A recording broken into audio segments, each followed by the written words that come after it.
Dracula, Chapter 3, pages 33 to 43. Jonathan Harker's journal continued. When I found that I was imprisoned, a wild feeling came over me. I rushed up and down the stairs, trying every door and peering out of every window I could find. When I look back, I think I must have been crazy for a while, for I behaved just as a rat does in a trap. But once I realized just how helpless I was, I sat down quietly and began to think. I am still thinking, and I have not reached any decision. There is only one thing that I know for sure. There is no use speaking to the Count. He knows very well that I am locked up, for he has done it himself. So far as I can see, all I can do for now is keep quiet and keep my eyes wide open. One of two things is happening. Either I am being tricked by my own fears, or I am in desperate trouble. If the second is true, I will need to keep my wits about me to survive. Just as I thought these words, I heard the great entry door below shut, and I knew that the Count had returned. He did not come into the library, so I went cautiously to my own room and saw him there, making the bed. This was odd, but it added to my belief that there are no servants in the house. When I later looked through a chink in the door and saw him setting the table, I knew I was correct. For if he does all these little jobs himself, surely it means there was no one else in the castle. It also means that it was the Count himself who was the driver of the coach that brought me here. This is a terrible thought, for what does it mean that he could control the wolves by holding up his hand? Why did the people at Bistritz and on the coach have such terrible fear for me? Why did they give me such strange gifts? A crucifix, garlic, a wild rose, a branch of mountain ash. Bless that good woman who hung the crucifix around my neck, for it is a comfort and a strength to me whenever I touch it. It is odd that a thing that I have never put stock in should now, in the time of loneliness and trouble, be of help. But for now, I must find out all I can about Count Dracula. It may help me to understand what is happening. Tonight, I will try to make him talk about himself. I must be very careful, however, not to awaken his suspicions. Midnight. I have had a long talk with the Count. I asked him a few questions on Transylvanian history, and he became very enthusiastic about the subject. In his speaking of things and people, and especially of battles, he spoke as if he had been present at them all. His pride in the Dracula name is immense. As he spoke of the bloody wars in which his family took a leading part, he grew excited. He walked about the room pulling his great white mustache and grasping anything he laid his hands on, as though he could crush it to bits. By the time he finished his tales, it was close to morning and we went to bed. Note, this diary seems horribly like the beginning of the Arabian Nights, for every story has to break off at dawn. May 12th. Last evening, when the Count came from his room, he asked me questions about business and the law. The Count's questions were of a particular sort, so I will put them down here. Maybe they will be useful in some way. First, he asked if a man in England could have 2 lawyers or more. I told him he could have a dozen if he wished, but it would not be wise to have more than one lawyer working on a single matter, as only one could take action at a time. He seemed to understand. He went on to ask if that meant, for example, that he could have one lawyer taking care of his banking and another of his shipping? Of course, I replied. Men of business often do that, so that no one person knows all about their affairs. Good, he said, and then went on to ask just how those various lawyers could be found and hired. I explained all these things to him as well as I could. He certainly would have made a wonderful lawyer himself, for there is nothing that he does not think of. When we were finished talking, he said, "Have you written to our friend, Mr. Peter Hawkins, or to anyone else?" It was with some bitterness in my heart that I answered no, that I had not had a chance to send a letter to anyone. "Then write now, my young friend," he said, laying a heavy hand on my shoulder. "Write to our friend and to any other, and say that you shall stay with me for another month."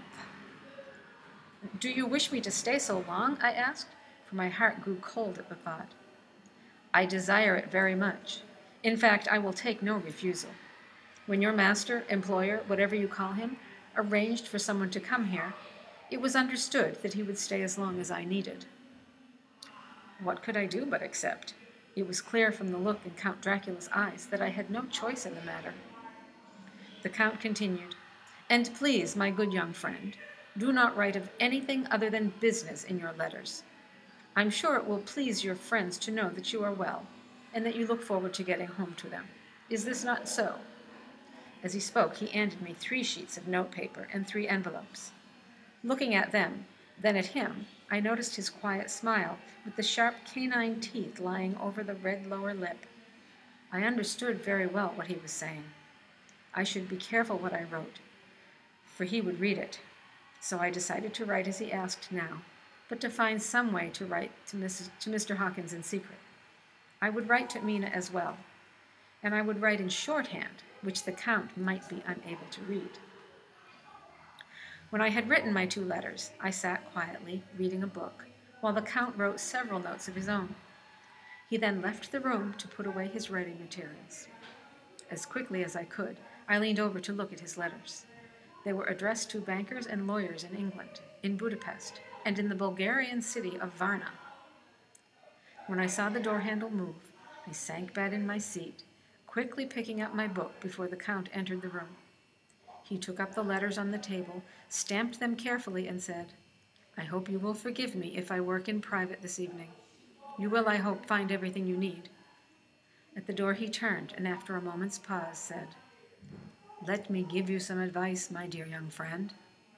If you leave these rooms, do not go to sleep in any other part of the castle.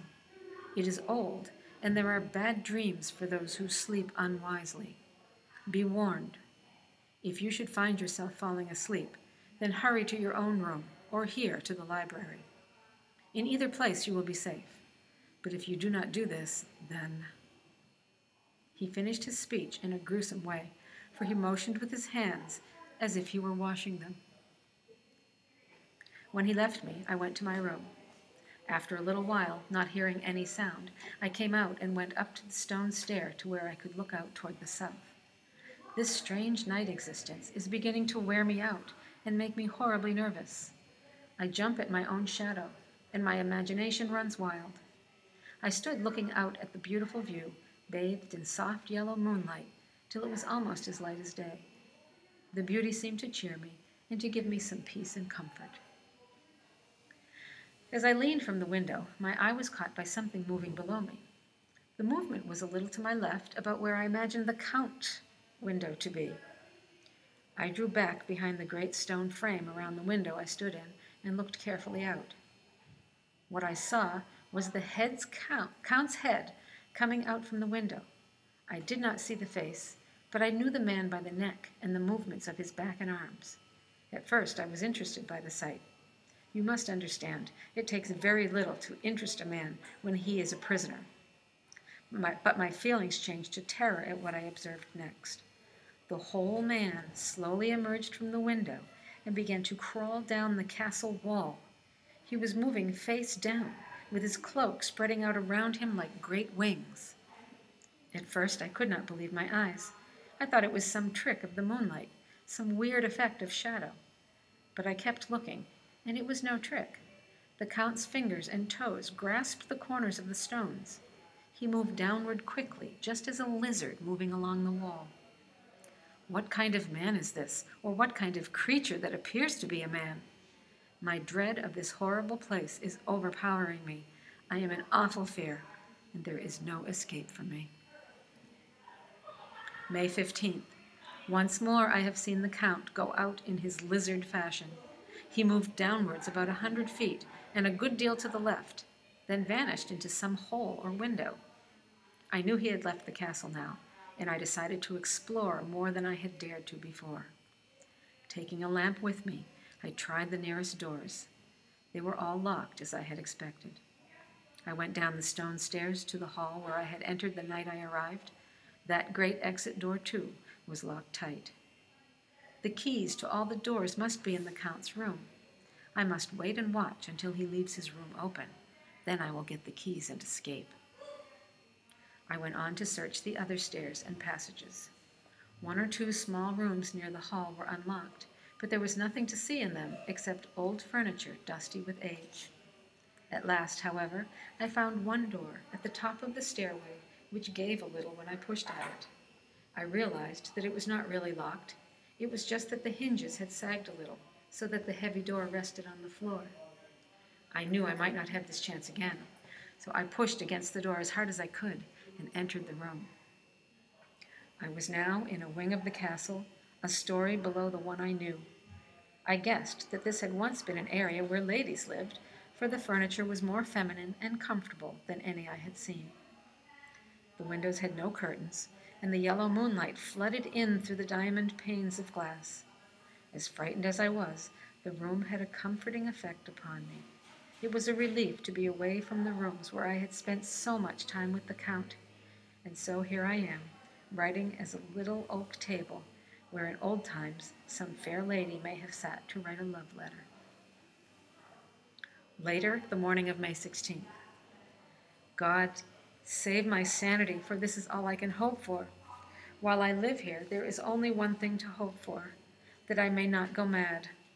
Indeed, I may be mad already. Merciful God, let me be calm and record what has happened. Last night, after I had written in my diary, and fortunately had replaced the book and pen in my pocket, I felt sleepy. I remembered the Count's warning about not sleeping in any other part of the castle, but I took pleasure in disobeying it.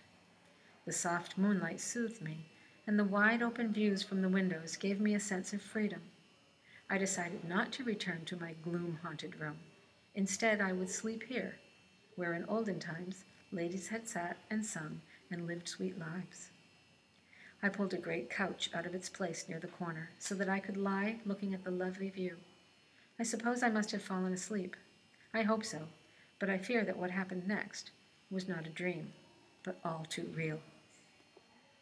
I was not alone.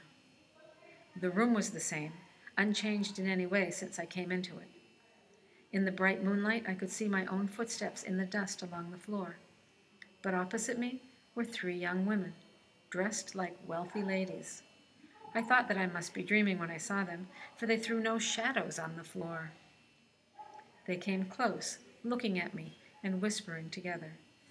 2 of them were dark and had high, thin noses like the Count. Their large eyes, dark and piercing, seemed almost red in the yellow moonlight. The third was very blonde, with great masses of golden hair and eyes like pale blue sapphires. All 3 had brilliant white teeth that shone like pearls against the ruby of their lips. They made me feel an uneasy mix of emotions. They were lovely, and yet I felt a kind of deadly fear. In my heart was a wicked burning desire that they would kiss me with those red lips. I should not write this down, in case someday Mina should read these words and be hurt by them. But it is the truth. They whispered together, and then all 3 laughed. Their laughter was silvery and musical, but it was also hard, too hard to have come through the softness of human lips. The fair girl shook her head flirtatiously, and the other 2 urged her on.